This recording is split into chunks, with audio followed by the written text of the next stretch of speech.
नाजरीन, बड़ी खबर सामने आ गई। मरियम नवाज ने लॉडर रिक्शा के बाद फ्री मोटर बाइक देने का ऐलान कर दिया, जिसमें अब आपको मोटर बाइक दिया जाएगा। यह है अपनी बाइक हासिल करने का बेहतरीन मौका। अभी तक रजिस्ट्रेशन नहीं की तो जल्दी अप्लाई करें। अप्लाई करने के लिए इस वीडियो को लाइक करें और कमेंट में फ्री मोटर बाइक लिखना न भूलें।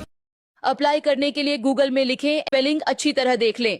पहले लिंक पर क्लिक करें और इस लिंक पर क्लिक करें। नीचे आपको अप्लाई करने का लिंक मिल जाएगा और इस वीडियो को शेयर पर जाकर रीपोस्ट जरूर करें। शुक्रिया।